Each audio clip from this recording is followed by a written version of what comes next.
cosas cambian en un segundo. De Colombia a Perú hay 2 pasos. No te duermas. Hoy me desperté con poca paciencia y no estoy para subrayar nada. Va a depender de vos enfocar toda tu atención a lo que está pasando, acá y ahora.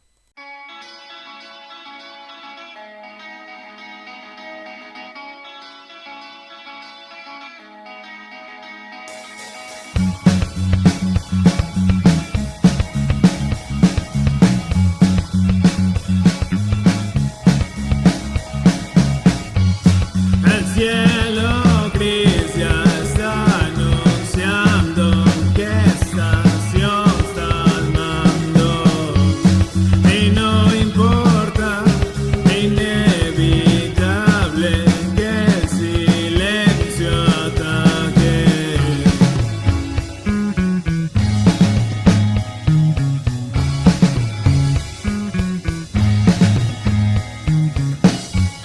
Mira hacia el frente, la neblina quiso comer. A ese frío no crees y vuelves como un perro la luz del mediodía. ¡Qué alegría!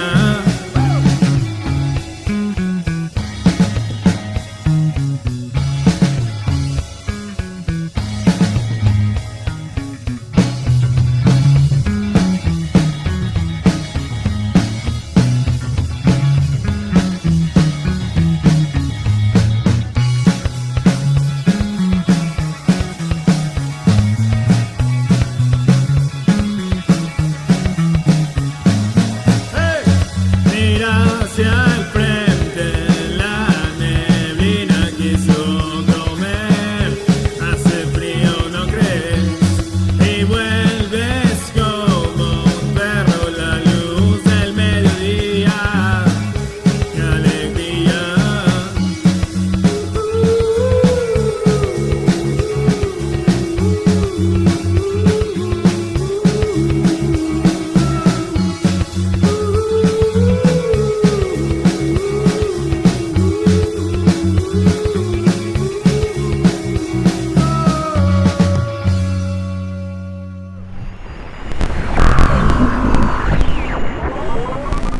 Conflicto de apertura. No nos estamos entendiendo. No quiero encajar en tus moldes. Quiero ser yo. Aunque no sepa cómo soy, sí siento cosas inexplicables. Hoy soy esta determinación. A la mierda las caretas. A quien no le guste, que no escuche. ¿No se cansan de sus propios estereotipos? De lo gris sobre lo gris. ¿Hay algo de todo lo que le dan like que les haga sentir una emoción real? No, no nos estamos entendiendo. Primero, porque hay que querer ser perfecto para que te escuchen. No hay lugar para fallas, para hacerlo a tu modo, para reconocer la belleza en otro lugar. E intentar una elección es ser carne de los haters. Ellos lo llaman fallar. Hay que calzarse un traje que apunte a su percepción del éxito y no moverse de ahí. Sería sospechoso, intranquilizador para sus vidas pendiendo del hilo de la hipocresía. Y si mañana me pinta ir por otro lado, ¿qué? ¿Cuál es el problema? Es mi vida, no la tuya. La verdad, ya no necesito que me entiendan. Prefiero vivir incomprendido que vivir metiendo filtros de falsa perfección. Prefiero la condena del infierno, de lo raro, para cuando lo puedan etiquetar y vender, yo ya voy a estar en otro lado. Siempre voy a preferir lo under, lo excluido por auténtico, todo aquello que no para de cambiar, todo eso que no para de nacer salvaje.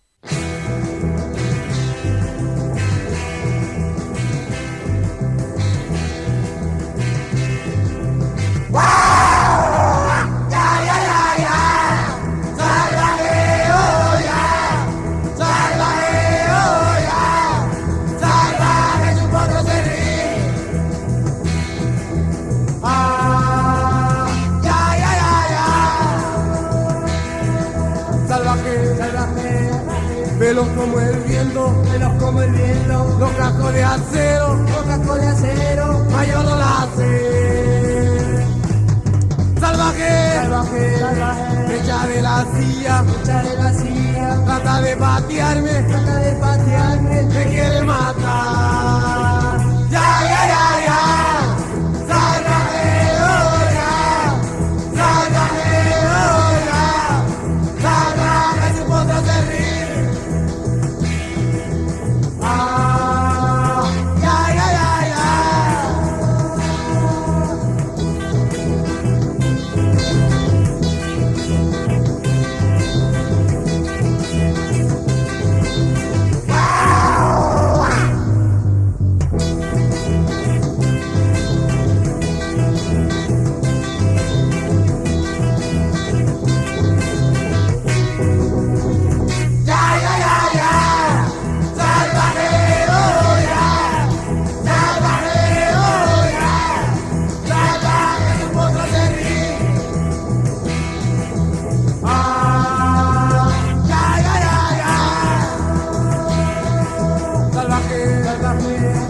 Veloz como el viento, con casco de acero, pañuelo de acero.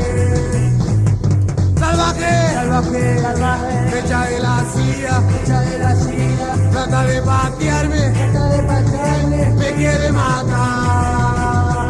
Ya, ya, ya, ya. Salvaje, oh ya, salvaje, oh ya, salvaje si puedo servir. Ah, ya, ya, ya, ya.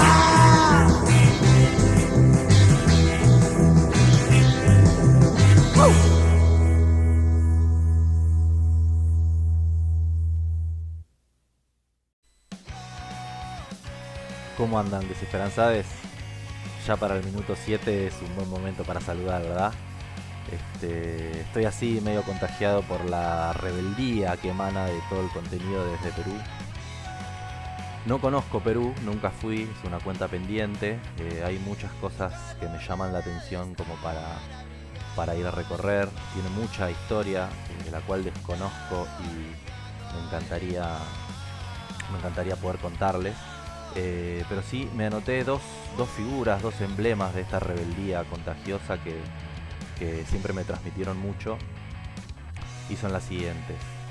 La primera es Micaela Bastidas, ¿sí? Que es un nombre poco escuchado, pero es una mujer, así como Juana Zurduy es una luchadora por las independencias de los pueblos latinoamericanos. En particular ella se casó a los 15 años con José Gabriel Condorcanqui, más conocido como Tupac Amaru, y quedó tras su sombra quizá, ¿no? Porque ella murió a los 36 años, el mismo día que él, luchó toda la vida junto a él, organizó la resistencia contra el invasor español, ella hija de descendientes africanos e indígenas, y la desmembraron y llevaron sus partes a las cuatro puntas del país, igual que a él, pero por algún motivo su nombre no nos resuena tanto, así que se las voy a dejar ahí para que investiguen sobre Micaela Bastidas. Segundo nombre que les quiero tirar es mucho más cercano, está mucho más acá, y es Victoria Santa Cruz. Ustedes deben haber escuchado, y si no, ahora lo van a escuchar porque les voy a poner un audio de una canción recontra rebelde y recontra contestataria y auténtica y necesaria, diría yo. Es una voz de una afrodescendiente luchando desde el teatro, desde la canción, desde la voz, desde la música contra el racismo. Tengo un amigo que la devolución que me dio de los audios es que ponga menos música y hable más yo, que me quieren escuchar a mí. Yo no estoy para nada de acuerdo con esa concepción, me parece que lo válido es todo lo contrario.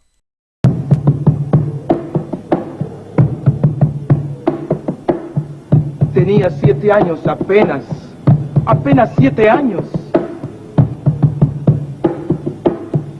¿Qué 7 años? No llegaba a 5 siquiera.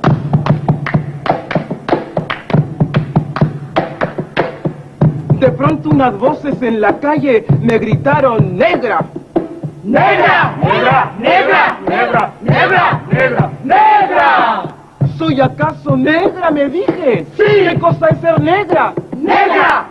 Yo no sabía la triste verdad que aquello escondía. ¡Negra! Y me sentí negra. ¡Negra! Como ellos decían. ¡Negra! Y retrocedí.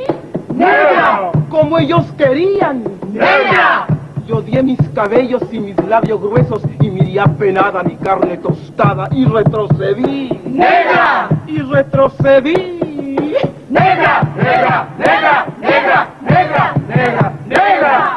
¡Negra! ¡Negra! ¡Negra! ¡Negra! ¡Negra! ¡Negra! ¡Negra! ¡Negra! Y pasaba el tiempo y siempre amargada seguía llevando a mi espalda mi pesada carga. Y cómo pesaba.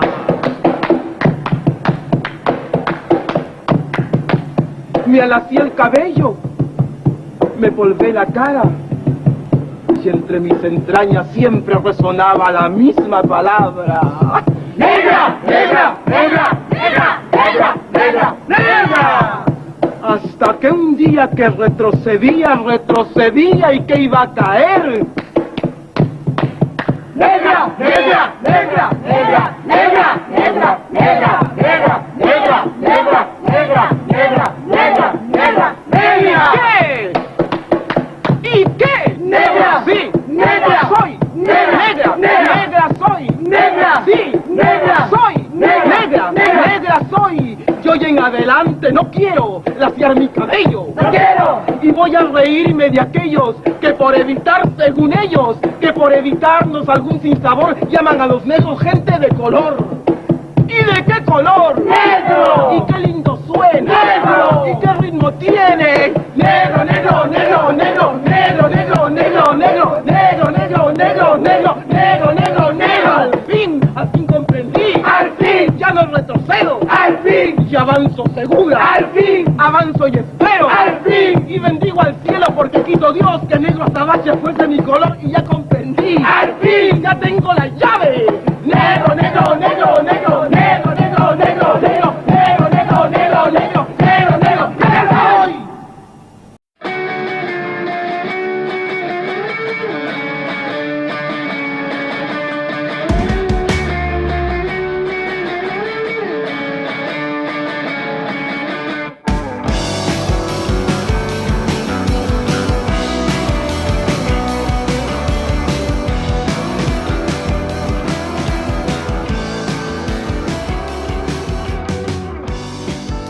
Somos tan distintos que nos confundimos al pensar.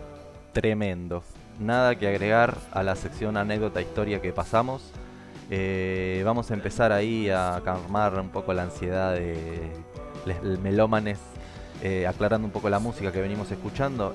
Me descubrí mucha música tremenda que tiene origen en Perú, que está sonando ahora, me refiero. Ahora está sonando de fondo una banda que se llama 16 Bits, su disco El Mundo Acaba Contigo. En la sección anterior escuchábamos de fondo a la banda Millones de Colores, La Vista Desde Aquí. El primer tema que sonó después del intermedio con Colombia son Los Lagartos, un discazo que se llama La Luz del Mediodía. Y después escuchamos Salvaje de Los Saicos. Y ahí es donde me quiero detener un poco, porque Los Saicos son los no reconocidos padres del punk. Lo pueden encontrar en internet en muchos lugares. Es una banda que sacó su disco en el 64, fíjense cuántos años antes de la Londres del 77.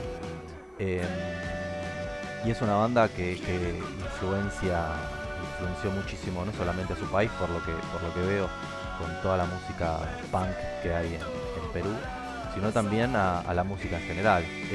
Yo conocí a Los Saicos en un recital de Los Peyotes, una banda del under porteño, allá por 2006-2007, donde iba a visitar muchos sucuchos y ver bandas nuevas y ver bandas distintas, y Los Peyotes tenían una performance muy atractiva, muy contundente. Y entre su repertorio estaba La Demolición de Los Saicos, y ahí los conocí. Últimamente gratamente vi que Los Presidentes Muertos acá de Bursaco la tienen también entre sus bandas y suena de puta madre. Y lo que quería hacer en esta sección, que es la de diálogo intergeneracional, es arengar un poco a los jóvenes, ¿no? Porque yo escucho o veo que el reggaetón o el trap son los sonidos que suenan ahora, que no me disgustan. El tema no es el sonido, el tema me parece que son las letras y la actitud, ¿no? Que es lo que están tratando de transmitir desde la actitud y desde las letras.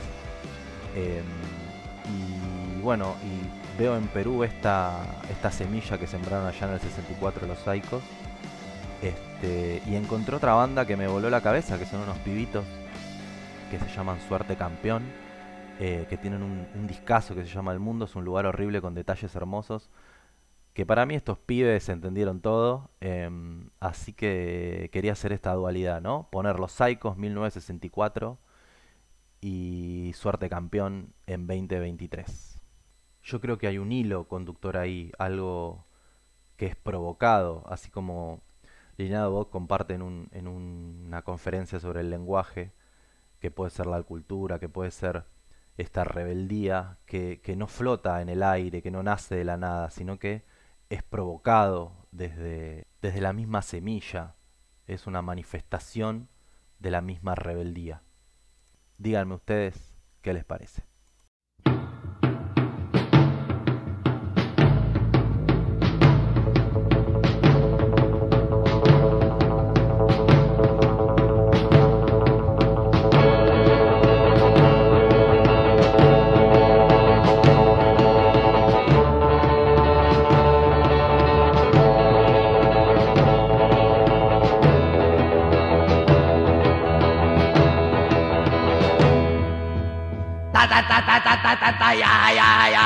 Echemos abajo la estación de tren, echemos abajo la estación de tren, echemos abajo la estación de tren, echemos abajo la estación de tren, demoler, demoler, demoler, demoler, echemos abajo la estación de tren, demoler, demoler la estación de tren, demoler, demoler la estación de tren.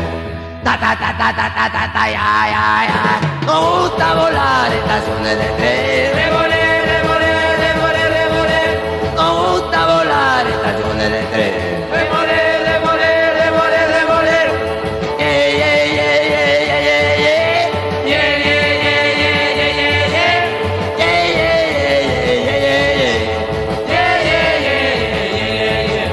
Demoler, demoler, demoler, demoler, demoler. Ta ta ta ta ta ta ta ya.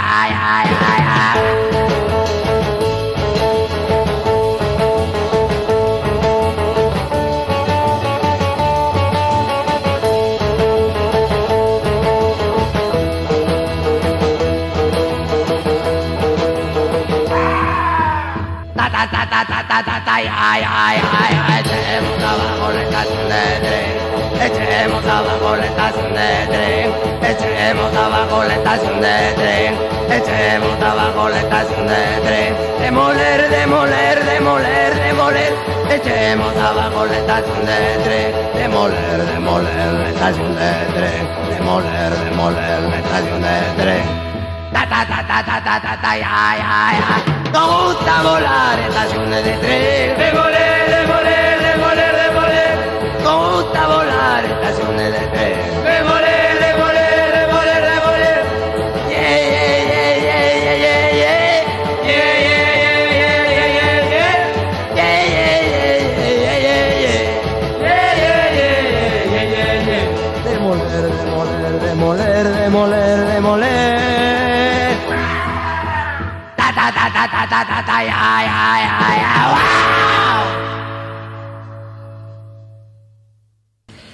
Entonces quiero solamente comentarles que estas reflexiones que quiero compartir con ustedes no son apolíticas. En primer lugar, porque yo no tengo la voluntad de que sean apolíticas, pero además me parece que sería un intento infructuoso, porque la palabra no es apolítica, porque la especie humana no es apolítica y por lo tanto el lenguaje no es apolítico, ni el predicado verbal, ni los pronombres, ni los recursos retóricos, ni la educación. Así que un poco sobre eso, sobre la palabra poética y política, voy a comentarles esto. Creo que en las palabras suelen replicarse los mismos debates, tensiones y enfrentamientos que en las sociedades que las pronuncian. Política es una palabra donde esa pugna se hace evidente, porque han proliferado quienes procuran reducir el concepto política a partidismo, ser persona política a ser militante, afiliado, candidato, pensar políticamente a pensar maquiavélicamente. Esto persigue un objetivo, y convengamos que lo consigue muchas veces, empequeñecer la discusión que toda sociedad debe darse acerca de su presente, de su pasado y de su destino. Arte, educación y política son conceptos entramados y dependientes. Si la educación es vapuleada la palabra de nuestros niños y nuestros jóvenes, y con la palabra sus capacidades, sus sueños y sus derechos. Entonces, la pregunta que seguramente todos nos hacemos, pero muy especialmente los escritores: ¿debe la literatura erguirse en defensa de la palabra atropellada? ¿Y quién si no? A propósito del arte, dijo el filósofo y educador estadounidense John Dewey: las cimas de las montañas no flotan sin soporte, ni siquiera solo descansan sobre la tierra, son la tierra en una de sus operaciones manifiestas. Con esta magnífica metáfora, el pedagogo, el filósofo, señala que el arte no se eleva por fuerza propia, sino que es un emergente de la realidad, la sociedad, el barrio donde se produce. Por eso esta lección mía de hoy, por eso estas ganas de hablarles de la necesidad de ejercer el lenguaje, porque no hay arte sin dignidades sumadas, igual que no hay cima sin siglos de rocas. La antinomia arte-compromiso, estética-política, verdad-belleza, se dice de muchas maneras, le sirve a los que procuran meter la música en una cajita con bailarina clásica y todo. Sin embargo, la historia grande de la literatura es un ejemplo permanente de compromiso político, de debate del novelista, del dramaturgo y del poeta con su tiempo.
Está yendo muy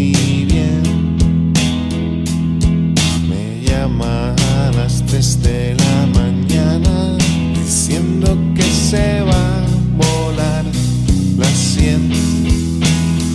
Yo le digo, todo va a estar bien.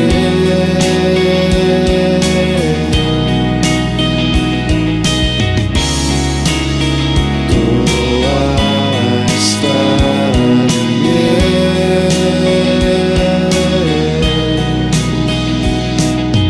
Tengo un amigo que me contesta el cel a las 3. Le cuento todos mis problemas y él me escucha hasta las 6. Tengo un amigo más fuerte y valiente de lo que podré ser. Me dice que hay más opciones que cortarme con la gilet. Y me dice, todo va a estar bien.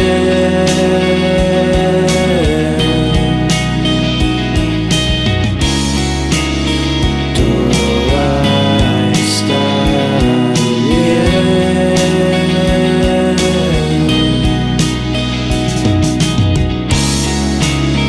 Todo va a estar bien.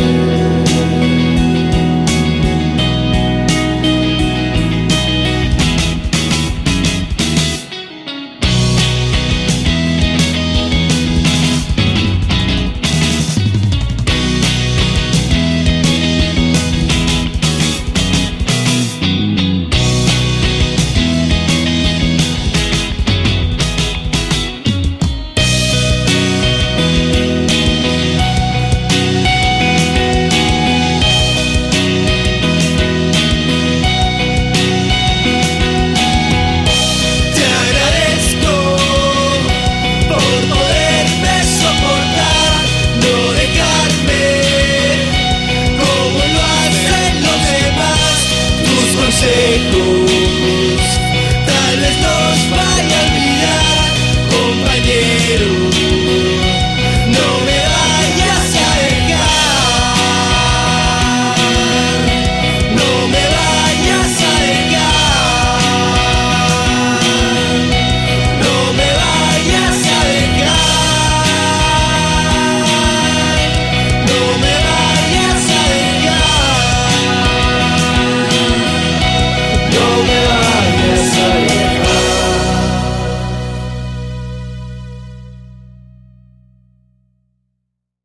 Ahí se va Suerte Campeón. Primero escuchábamos Posero y después Tengo un amigo. No dejen de buscarlos en sus redes. Tengo un amigo, me da un pie, me dejó pensando en las amistades, em, que tengo la suerte de tener amigas, de que esas personas que me repararon, que me salvaron, que me ayudaron a seguir en tantas ocasiones fueron mujeres que conocí en la primaria, en la secundaria y en la facultad hace más de 20 años y que todavía están ahí sosteniéndome. Así que lo primero que voy a hacer con el pie en este Tengo un amigo de Suerte Campeón es leer un poema dedicado a ellas. Kintsugi.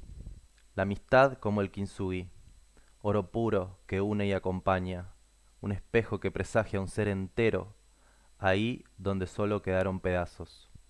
Tesoro invalorable como la palabra justa. Dale, boludo, no me rompas las bolas que no tengo. Buffy.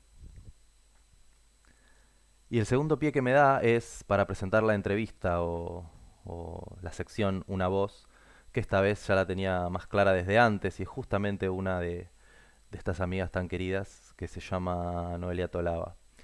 Noelia Tolaba, primero para acercarnos nuevamente y no perder el eje de que este es un podcast terapéutico, o intenta hacerlo. Ella es psicóloga y además tiene la particularidad de ser la única persona en el mundo que yo conozco que estudia quechua.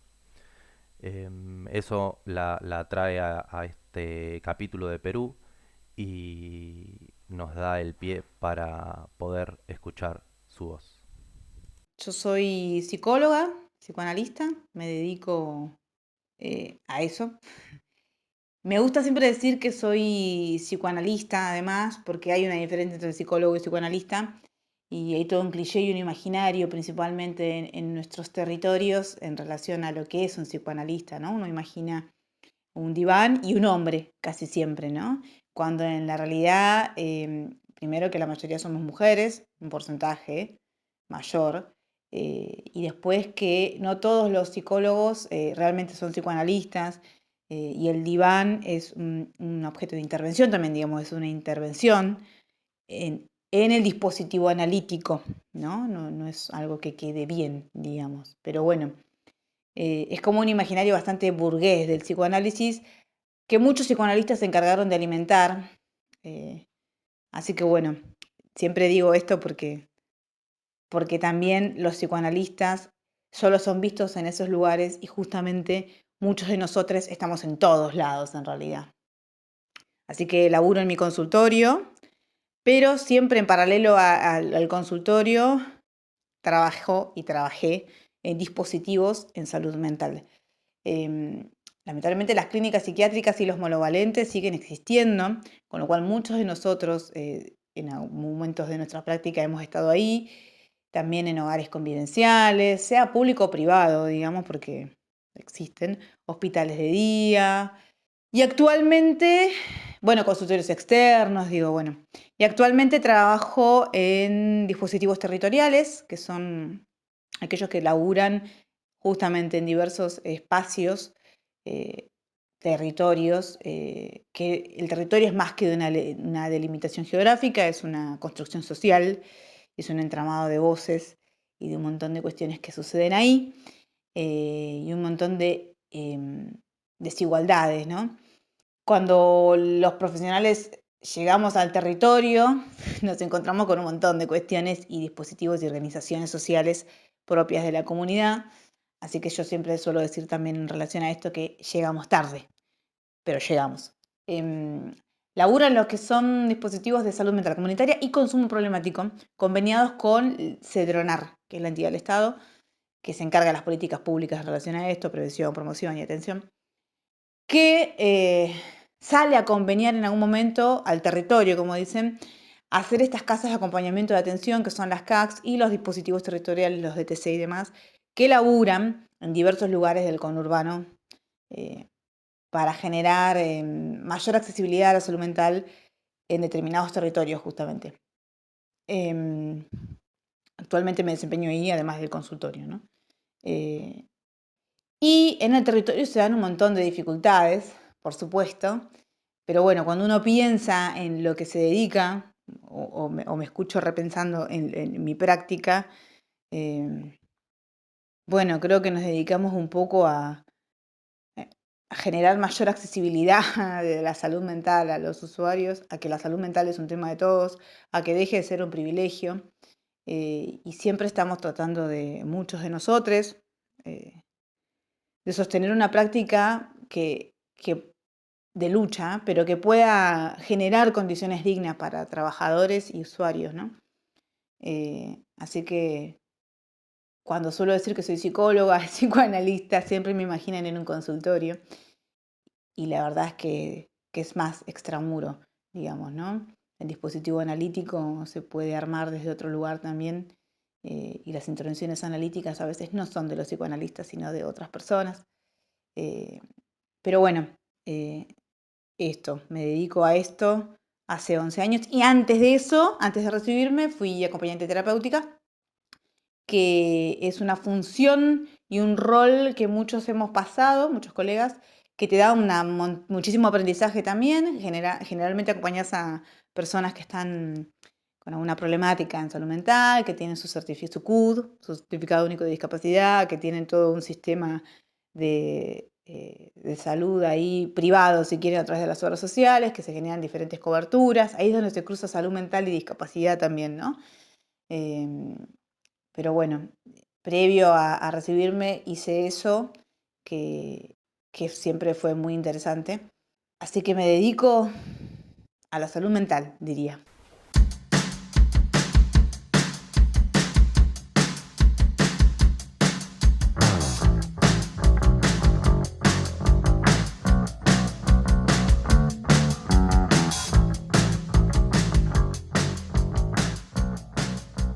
Si tengo que pensar en las problemáticas que atraviesan mi trabajo, son millones. Eh, por un lado, la precarización laboral a la que estamos sometidos. Muchos de nosotros somos contratados bajo la nómina de monotributo o somos becarios. Yo soy las dos cosas. Implica no aguinaldo, no vacaciones pagas. En general no sos planta permanente en casi ninguno de los lugares. Y los hospitales públicos están sostenidos por los concurrentes y solo muy pocos residentes. Bueno, digamos, una gran problemática en relación a nuestras formas de contratación, porque eso implica, hablemos de salud mental, ¿no? Digamos, las condiciones laborales generan un montón de angustias en nosotros, como cualquier trabajador. Y otra problemática en relación a eso es que muchos colegas no se consideran trabajadores del campo de la salud mental, ¿no? Por esta cuestión de que somos profesionales y demás. Pero bueno, es una realidad. Ese es un gran problema que padecemos hace años, ¿no? Que existen los colegios de psicólogos y demás, pero que no velan por los derechos de los colegas, que no tenemos un sindicato, y después habría que pensar qué haría un sindicato realmente. Bueno, millones de cuestiones en relación a esto que tienen que ver con lo laboral y las contrataciones. Que siempre lo digo porque hay que decirlo y que yo sí considero que somos trabajadores de la salud mental y que la pandemia vino a develar muchísimo más lo poco que importa la salud mental. Ese es otro gran problema. Otro problema estructural es la no implementación de la ley de salud mental. De hecho, siempre exigimos la plena implementación. La ley de salud mental, yo soy de la camada que se egresa con casi la sanción. Y a más de 10 años sigue sin implementarse. Si bien genera mucha discordia y cuestiones más mediáticas, porque bueno, no es conveniente para muchos sectores que una ley se implemente, justamente. En realidad y en rigor de verdad, la madre de todas las batallas en relación a la ley es la partida presupuestaria que se da a este sector. La ley dice que del total de presupuesto de salud, 10% debería ir a salud mental. En todos estos años, a nivel provincial se da 1.2, 1.3 y en pandemia ha sido el presupuesto más bajo. En Capital, ciudad autónoma, la reina siempre recibe mayor presupuesto, no quiero decir mal, pero creo que es un 7%, pero todo ese presupuesto está siendo destinado a los monovalentes o a los lugares cerrados, que es en contra de lo que plantea la ley. La ley plantea una destitución, o sea, una reconstrucción de pensar los abordajes en salud mental y poder poner en primer plano que el aislamiento no es ningún tipo de tratamiento. Y que eso son las lógicas manicomiales, ¿no? Digamos, y que se puede replicar incluso en los consultorios, en estas clínicas que después se abrieron psiquiátricas con esta idea de que tienen un montón de dispositivos, pero al final replican una lógica de encierro, de aislar un sujeto de su comunidad, de no sostener una autonomía o promoverla, y de un millón de cuestiones, ¿no? No existen todavía los dispositivos intermedios. Bueno, esa es una gran problemática que es mucho más amplio, pero bueno, y genera un montón de discusiones. Que también ahí siempre digo que soy psicóloga y psicoanalista, ¿no? Porque muchos psicoanalistas no entran de lleno a esto y no lo nominan, no lo transmiten. Ahí también hay una cuestión de falencia en nuestra formación, ¿no? Digamos. Esa es una gran problemática. Y a nivel de que además la ley de salud mental, no es solo la ley de salud mental, si nosotros pensamos que el sujeto se va a restituir en la comunidad, también tenemos que pensar que va a tocar situaciones que tienen que ver con hábitat, desarrollo, digamos, dónde vamos a poner esas personas, cómo van a sostenerse, en qué casas, en qué viviendas, ¿no? Y que también muchas de las personas que terminan institucionalizadas después están en riesgo de situación de calle, porque no tienen nada más. Y que el encierro cronifica los malestares, los padecimientos. Si no, pregúntense quién la pasó bien en cuarentena. Díganme si el aislamiento es una opción posible, ¿no? Digo, no. Otro gran problema de nuestro laburo, o al menos, por supuesto que todas estas son mis lecturas, ¿no? El trabajo territorial, que de hecho es es en donde actualmente laburo, es donde también se tensionan un montón estos paradigmas. Muchos vamos con estas lógicas y después, por ejemplo, en consumos problemáticos nos encontramos con lógicas, justamente las granjas replican las lógicas manicomiales, granjas, comillas, comillas, abro comillas, cierro comillas, son estas comunidades terapéuticas que tienen una lógica punitiva, que tienen una lógica de aislamiento, que son dirigidas por personas que han transitado situaciones de consumo y se vuelven referentes de esos lugares, y que generalmente no hay profesionales. Bueno, y no googleen y se van a dar cuenta cuántas personas han fallecido incluso en las comunidades, ¿no?, terapéuticas.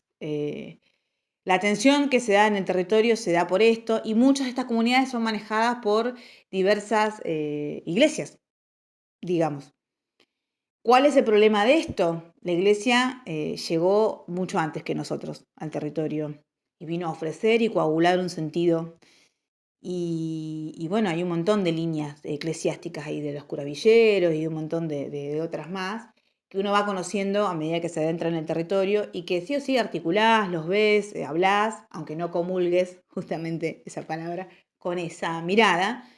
El problema no es que estén, el problema es que están subsidiados por el Estado. De hecho, Cedronar mismo convenia con un montón de estos lugares y a la vez sostiene en teoría abordajes integrales y comunitarios y salud mental comunitaria y Sarasa con nosotros, ¿no? Con profesionales que tratamos de sostener otra mirada. Entonces, otra gran problemática es, que también tiene que ver con la ley de salud mental, es el Estado conveniando con cuestiones que no tiene que conveniar y generando una vez más las fracturas en el territorio, ¿no? Así que hay enormes tensiones de paradigmas incluso, ¿no? Uno sostiene un abordaje determinado y después te chocas con un montón de otras cuestiones. Otras dificultades son los propios colegas, como decía, que no se consideran trabajadores de la salud mental, y otros que son funcionales al sistema. A ver, voy, atiendo en el consultorio a una persona, lo ayudo a que se sienta un poco mejor de sus cosas y bueno, ya está, y vuelve, ¿no? Y en realidad pasan más cosas ahí, ¿no? Digamos, el sujeto está atravesado por su contexto, por su situación, por su cultura, y que nosotros, el psicoanálisis a veces más ortodoxo, o bueno, más cliché, no para de mirar a Europa, ¿no? Y nosotros, nuestras Américas están con otras problemáticas y otros síntomas, si quieren, que nos atraviesan, el desempleo, por ejemplo, las desigualdades justamente sociales y la dificultad de acceder a la posibilidad de pagar un tratamiento. Y esas variables ingresan al consultorio. Esos padecimientos se acuestan en un diván también.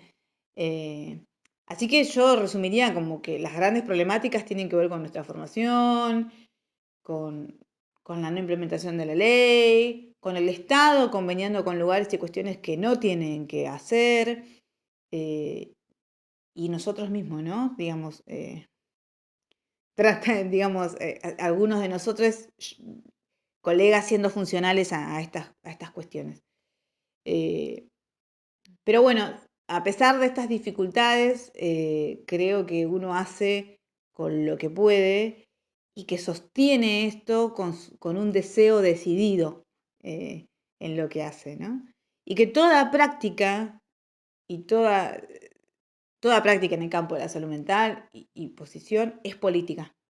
Entonces, las dificultades van a estar ahí siempre como obstáculo. Y bueno, yo creo que es nuestro deseo lo que hacemos, lo que puede sostenernos. Y que de alguna manera las cosas tienen que empezar a cambiar desde nosotros y nuestra práctica también, ¿no? Digamos, no en nuestros lugares cómodos. Yo creo que el psicoanálisis también vino ahí a estos lugares a incomodar, si lo tomamos desde ese lugar, y a vaciar de sentido común para empezar a reconstruir otros. Así que enormes obstáculos en la práctica, pero también enormes el deseo de seguir sosteniéndola.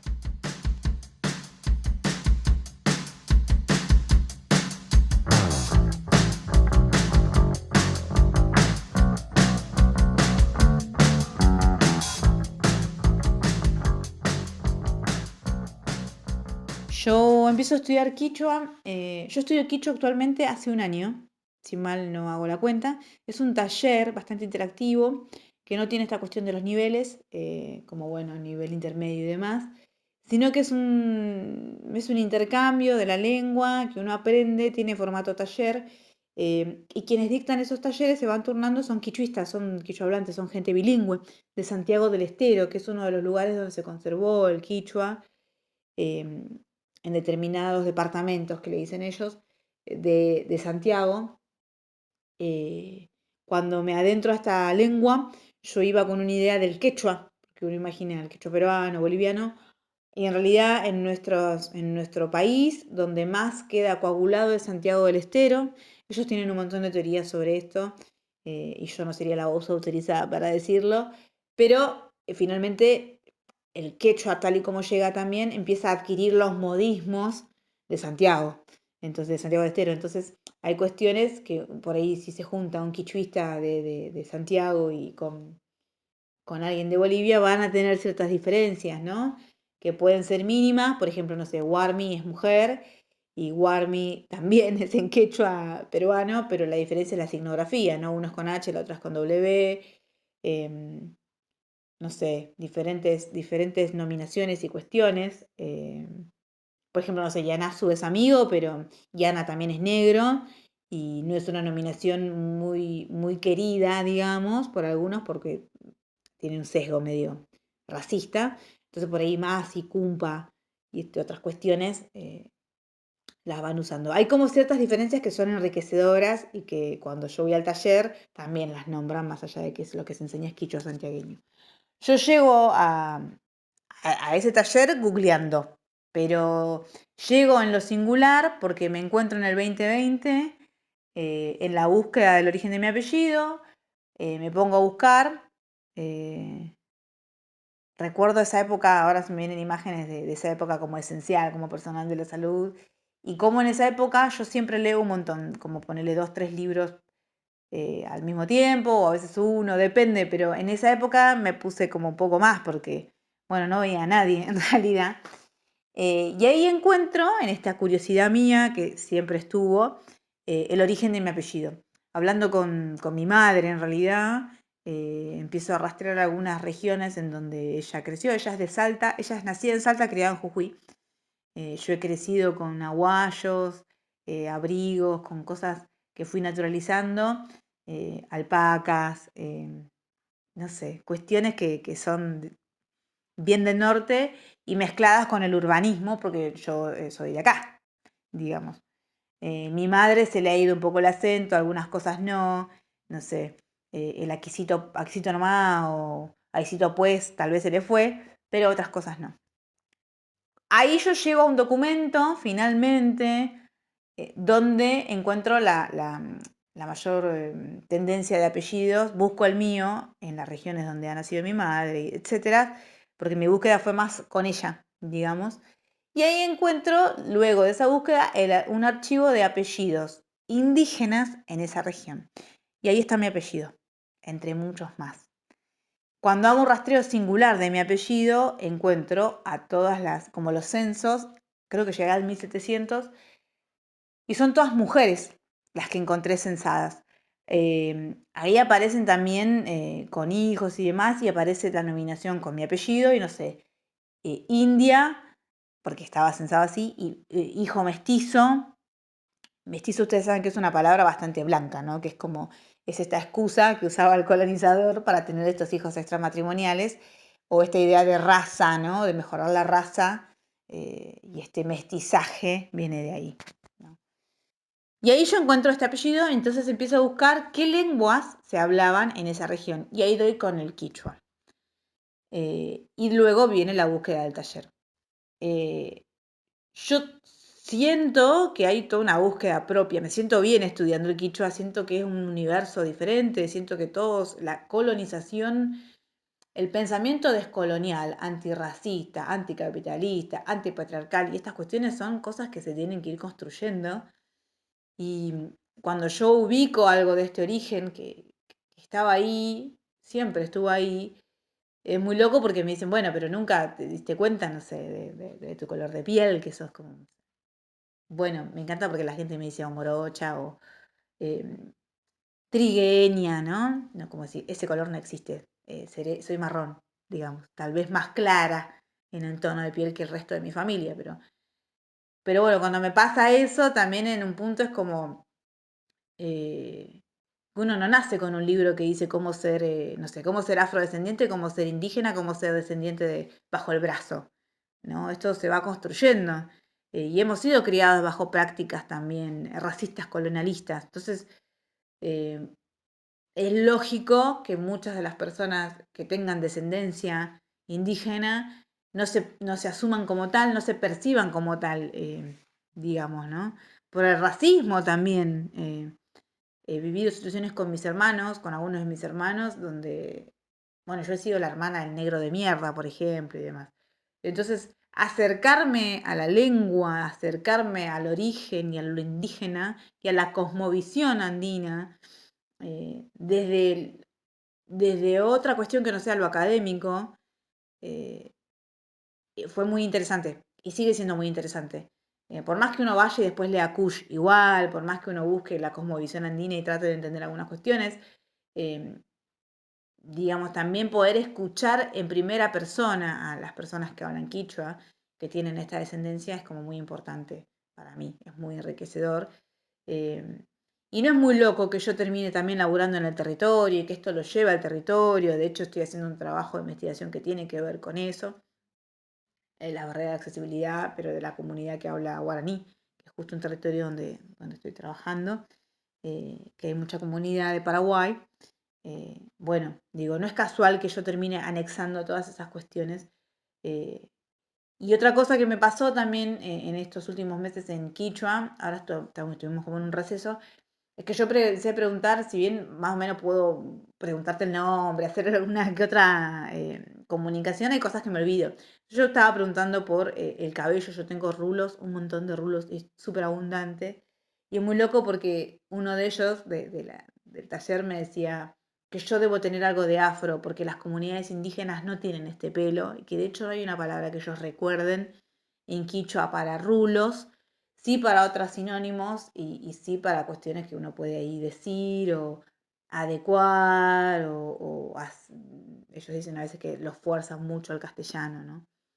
Pero que al menos en nuestros territorios, en las comunidades que ellos recuerdan, nadie tenía ese cabello y que seguramente ahí debe haber otra mezcla más, ¿no? Así que eso va a disparar seguramente una nueva búsqueda, pero me adentro al quichua por mi origen, por mi identidad, por la apropiación de esto, por poder asumirme desde determinado lugar y, y poder también tomar posición en relación a esto, ¿no? Los que somos descendientes, como muchos, Argentina no es blanca, no bajó de los barcos y esta cuestión que siempre se cree, los que somos descendientes y demás, también habitamos el territorio, lo habitamos como conurbanos muchos, también somos profesionales, digamos, ¿no? Y también habla de la accesibilidad y la desigualdad, porque generaciones anteriores a mí no pudieron acceder, yo soy la única graduada, la única, y mujer. Por eso cuando descubrí los archivos y vi que todas eran mujeres, dije, tal vez ese es un mensaje de la resistencia, principalmente, pero también de todas las mujeres en mi filiación, ¿no? Así que para mí es como muy gratificante estudiar el quichua y siento que es una de las cosas que es un escape y que me permite conectarme con la lengua y aprender de las voces de los territorios.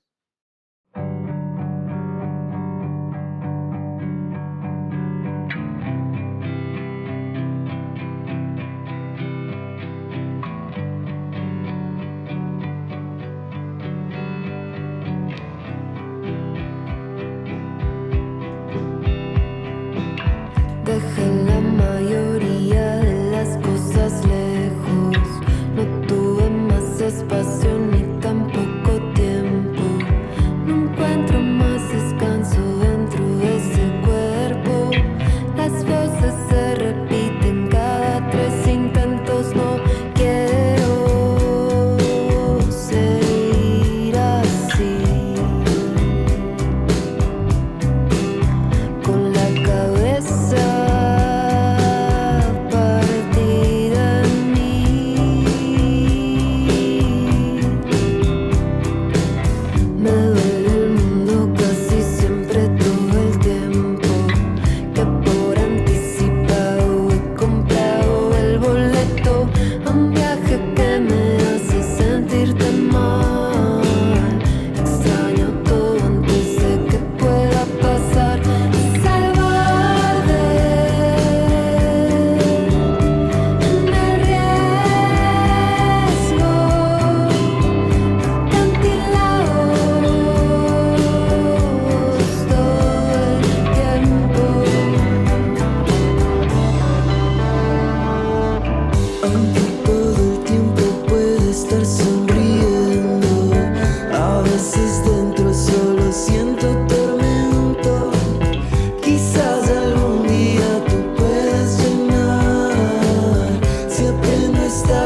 va pasando a segundo plano La Zorra Zapata.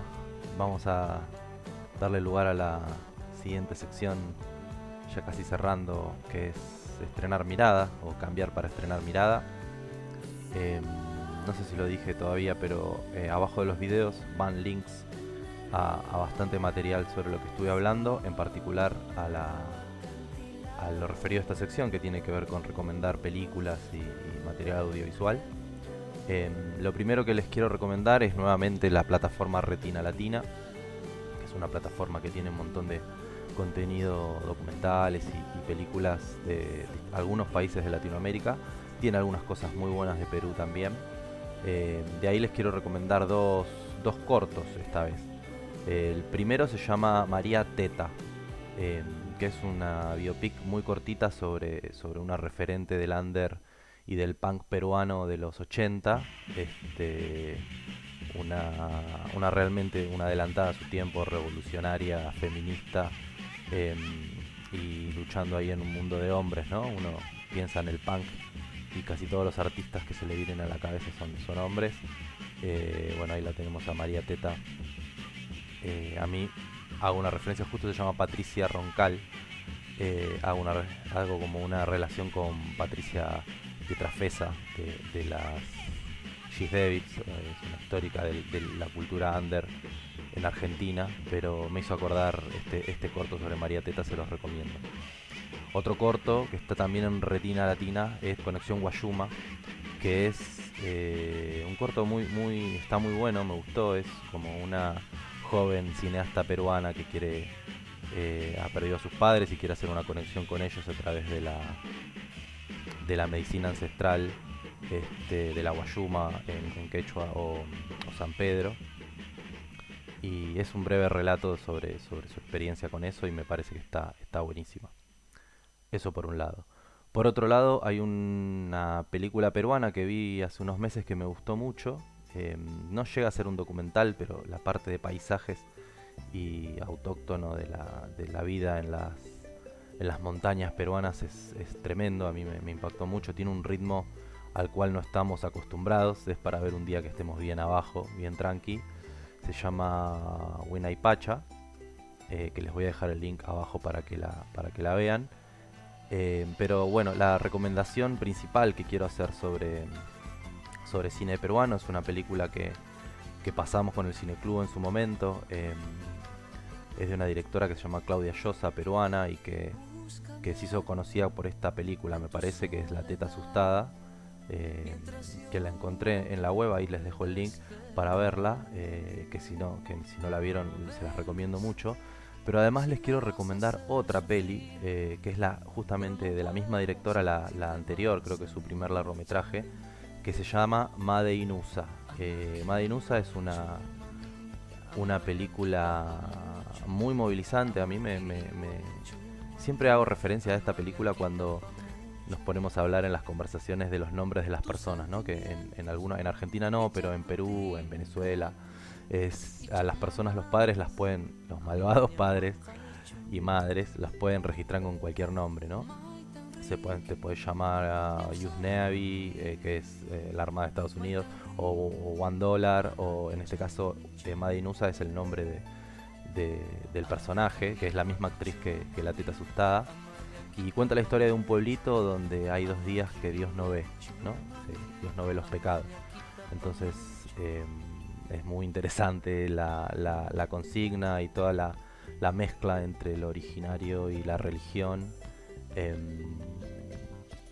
Así que esa peli no la encontré para compartírselas, pero sí la tengo.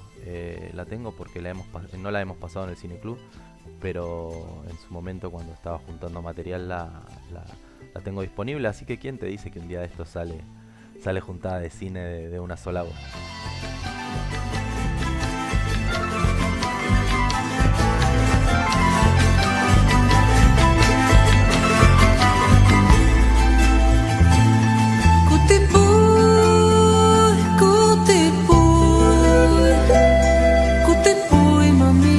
Ama kiriwachu kutipuy, kutipuy, kutipuy, mami.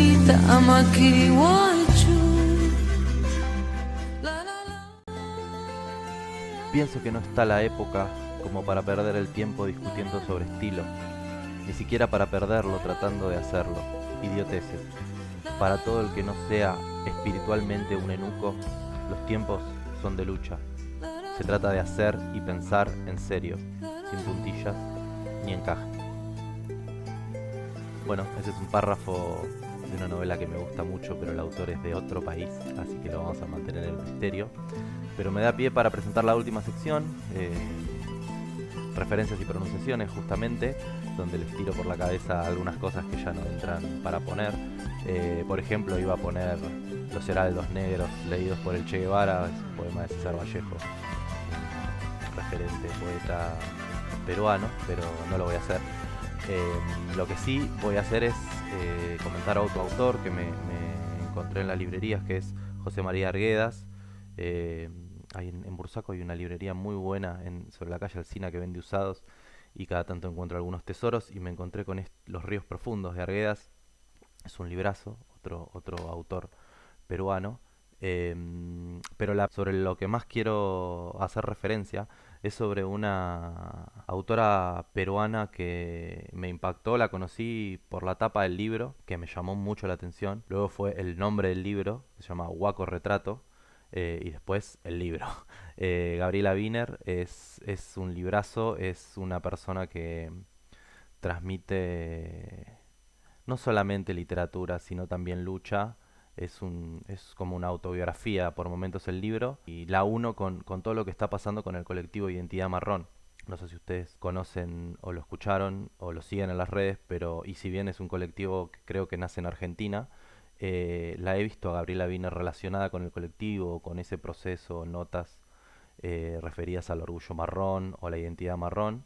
Ella habla de que descolonizarse es un proceso que no cesa.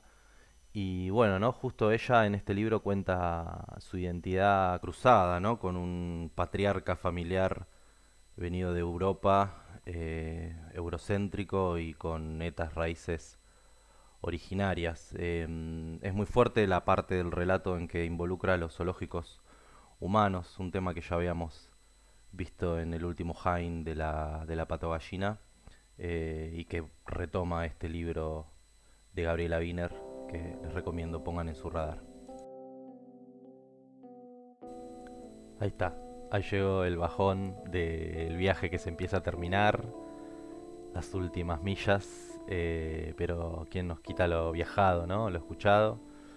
Ahí les queda igual mucho material, muchos links para seguir navegando, seguir perdiéndose, hasta que llegue el tiempo de la próxima estación, a que no saben dónde.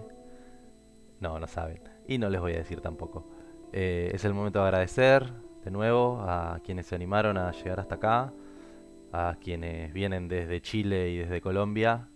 Gracias en serio por el aguante. Les agradezco si me lo hacen saber todavía aún más. Y bueno, eso fue todo desde Perú. Me queda agradecer a quien le plagié la foto de tapa del capítulo, que es la artista peruana Tamaki, y decirles que esta vez no hay bonus track porque estoy muy a full con Suerte Campeón, como para la alegría, bullicio y coraje venga de ahí. Así que suerte, campeones, suerte, campeonas. Será hasta la próxima.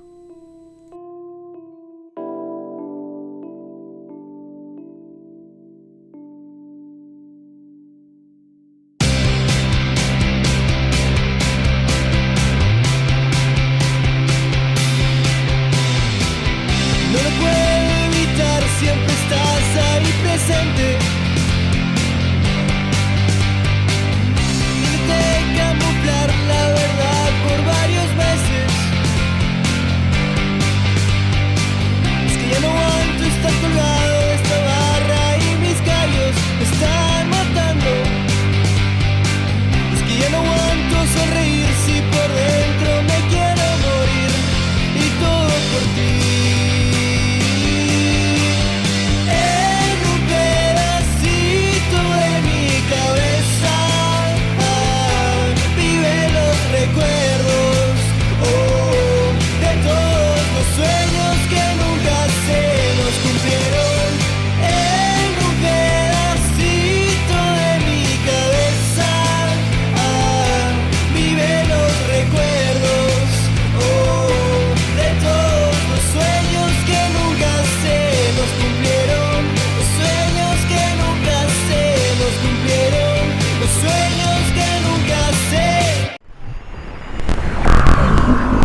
pasará,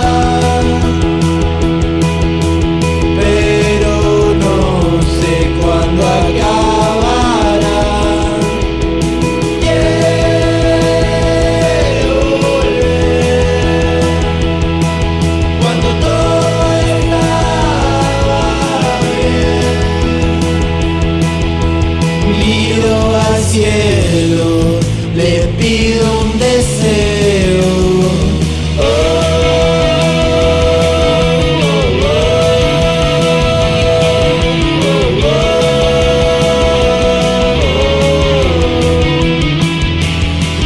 Poder abrazarte y decir lo que pasa, pero en mi cabeza no encuentro las palabras en que me convertí. Si yo no era así. Quiero volver cuando todo estaba bien.